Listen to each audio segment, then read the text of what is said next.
Finally I am invited for Ambani ji की बेटे की शादी के लिए, राधिका और अनंत जी की शादी में आई एम इन्वाइटेड। वो लास्ट टाइम रेहाना को बुला के बड़े पछता रहे थे कि इस बार तो डेफिनेटली मैं शादी में जा रही हूँ, और शीला जवान मुन्नी बदनाम झंडू बाम लगा के मैं डांस करूंगी वहां पर। अंबानी जी और नीता अंबानी जी मुझे बहुत पसंद करती है, बहुत ज्यादा।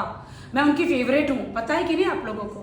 नहीं पता है तो I don't care. Rakhi Sawant Dubai से मुंबई वापस आ गई हैं। इस दौरान मीडिया से बात करते हुए राखी ने कहा कि उन्हें दुबई का गोल्डन वीजा मिल गया है। राखी बताती हैं कि उन्होंने दुबई में प्रॉपर्टी भी खरीदी है। देखिए, इंडिया मेरा है, मैं इंडियन हूँ, तो मैं इंडिया नहीं आऊंगी तो क्या नागालैंड जाऊंगी? हैं, कहाँ जाऊंगी भाई? तो मैं तो इंडियन हूँ ना, तो मैं तो इंडिया ही आऊंगी। तो मेरी तो कंट्री है। हाँ, एक पैर आजकल मेरा दुबई में है क्योंकि मुझे गोल्डन वीजा मिल गया है। एक पैर मेरा इंडिया में, एक पैर मेरा दुबई में, जो बीच में चाइना है उनके मजे। जी बिल्कुल, मैंने वहाँ पे बहुत सारी प्रॉपर्टीज खरीदी है क्योंकि वहाँ पे बहुत अच्छी प्रॉपर्टीज मिल रही है, नो टैक्स है।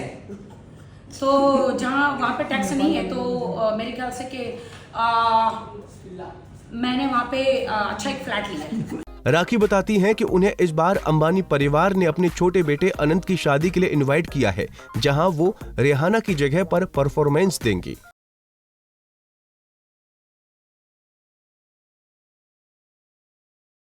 राखी सावंत को किसका डर है? किसके बाप का डर है राखी सावंत को? राखी सावंत खुदा के अलावा किसी के बाप से डरती नहीं है।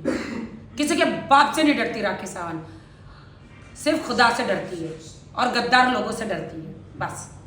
मैंने सबसे ज्यादा अंबानी जी को मिस किया, उनके बेटे की शादी को मिस किया, जो संगीत हुआ था।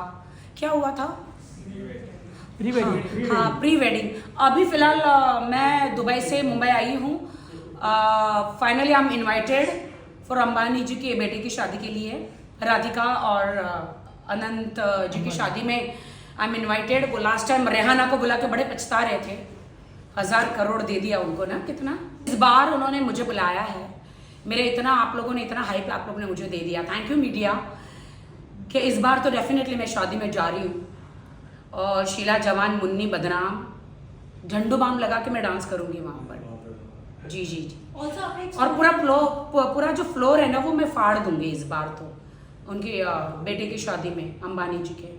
बिकॉज अंबानी जी और नीता अंबानी जी मुझे बहुत पसंद करती है, बहुत ज़्यादा। मैं उनकी फेवरेट हूँ, पता है कि नहीं आप लोगों को? नहीं पता है तो आई डोंट केयर। मुझे 5000 करोड़ दिए हैं अंबानी जी ने परफॉर्म करने के लिए, तो 5000, रेहाना को 1000 करोड़ दिए ना? कितने दिए? 52 करोड़। इतनी टुच्ची बात मत कर। 52 करोड़ आजकल पीनट्स है, क्या है? इसके साथ ही राखी ने आदिल की तरफ से लगाए गए इल्जामों पर भी बात की। राखी के साथ उनके एक्स हस्बैंड रितेश भी नजर आए। क्योंकि मंत्री लोग कुर्सी से उतरते ही नहीं। जी, ये मेरे लॉयर है और फाल्गुनी जी मेरी लॉयर है। Looking very. मैं कोई लॉयर नहीं हूँ, बट मैं रिप्रेजेंट कर रहा हूँ। मैं टेक्निकल जो टर्म्स हैं वो रिप्रेजेंट कर रहा हूँ। तो अभी फिलहाल राखी को सुप्रीम कोर्ट से जो डिसीजन आया उसके हिसाब से इनको लोअर कोर्ट में इनको सरेंडर करना है। तो बहुत सारे सरेंडर में तो गलत तरीके से मत लेना, गलत तरीके से मत लेना। एंड उसमें लिखा है कि आपको सेम डे में कोर्ट जो है आपको डिसीजन देगा। इसका ये अर्थ नहीं है, सरेंडर का बहुत सारा अर्थ है। सरेंडर का ये अर्थ नहीं है कि कोई मैं क्रिमिनल थोड़ी हूँ सरेंडर करना। और ये जितने भी केस हैं, ये सारे केसेस जो है, इट्स अ फेक केस। मुझे जबरदस्ती फंसाया गया है एक्चुअली। हम लोग इसको मैं मीडिया को ले रहे हैं। मुझे बहुत जल्दी हमारे जितने भी एक्शन है आप लोगों को विजिबल होंगे। बट मैं इतना जरूर बोलना चाहूंगा कि जैसे लोग प्रिटेंड कर रहे थे कि ये भागी है या ये देश छोड़ के चली गई है, ये सारी चीजें गलत हैं।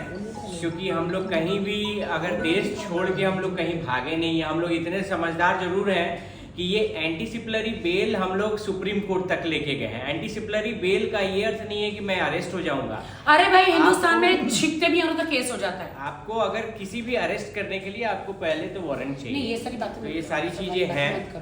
तो अभी बहुत सारी चीजें जो हम लोग एक्शन लेंगे, ठीक है? नहीं, सारी चीजें कोर्ट में रहेगी गाइस, कोर्ट में। और ये पूरा जो मुझे लिटरली फंसाया गया है, यू नो, वो आपको पता है किसने, वो जानबूझ के मेरा मोबाइल हैक करके फंसाया गया है मुझे। मैं डरने वालों में से हूँ नहीं। मैं, मेरे एडवोकेट्स हैं, वो लोग बिल्कुल बात कर रहे हैं, इस बारे में मैं बात नहीं करना चाह रही। I am a glamorous and I am hot and अभी तो गर्मी का टाइम भी है, तो मुझे लगता है कि मैं फिर से इंडिया आ गई हूँ और मैं ढेर सारा काम कर रही हूँ।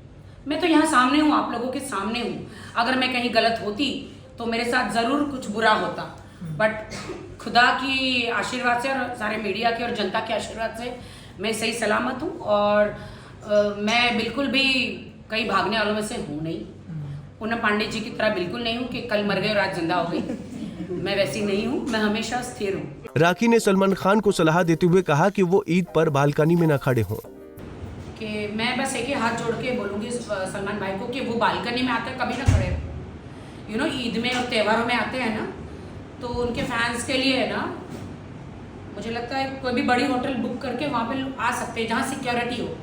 सलमान भाई, शाहरुख खान, मैं इनको कहूँगी जो लोग, शाहरुख खान अपनी छत पे चढ़ जाते हैं, जाली वाली छत पे, सलमान भाई उनकी बालकनी में आते हैं तो वो ना आए। अभी सबको मालूम है कि हर ईद के दिन वो बालकनी में आते हैं भाई, तो भाई अभी वो बालकनी में मत आओ, क्योंकि बालकनी के बाहर ही उधर निशाना हो गया ना। अरे बाप रे, मैं बहुत रोई हूँ, बताया मुझे जब पता चला, बहुत रोई। मैं दुबई में थी, तो भाई से बालकनी में ना आया। बस सबको मालूम है, बच्चों को मालूम है कि ईद के दिन, यू नो, और ईद के दिन वो बालकनी में आके खड़े रहते हैं। तो एक साल पहले से लोग षड्यंत्र रचाते हैं। मुझे लगता है कि हमारे देश के लिए कोहिनूर से ज़्यादा सलमान खान ज़रूरी है इस देश के लिए, बिकॉज हमारे लेजेंड है। कोहिनूर लेकर आओगे तो क्या मिलेगा? क्या मिलेगा? कुछ मिलेगा क्या? क्या मिलेगा? हाँ, तुम लोग पैसे के पीछे भागते हो। नहीं, हम सलमान जी हमें सुरक्षित चाहिए। मोदी जी को गुहार है कि सलमान जी को Z class, X class, Y class सारी सिक्योरिटी दे। आप कंगना रनावत को आपने इतनी सिक्योरिटी दी बिना मतलब के, उन्हें तो उनके पीछे तो कोई भी नहीं था। तो सलमान खान को मुझे लगता है कि बहुत ही सिक्योरिटी देनी चाहिए। वो हमारे बॉलीवुड के लेजेंड भी हैं, मेरे भाई भी हैं, और एक गरीबों के मसीहा भी है, यू नो। नारी से जुड़ी मोर अपडेट्स के लिए हमारे इंस्टाग्राम को फॉलो, फेसबुक को लाइक और यूट्यूब चैनल सब्सक्राइब करना ना भूलें।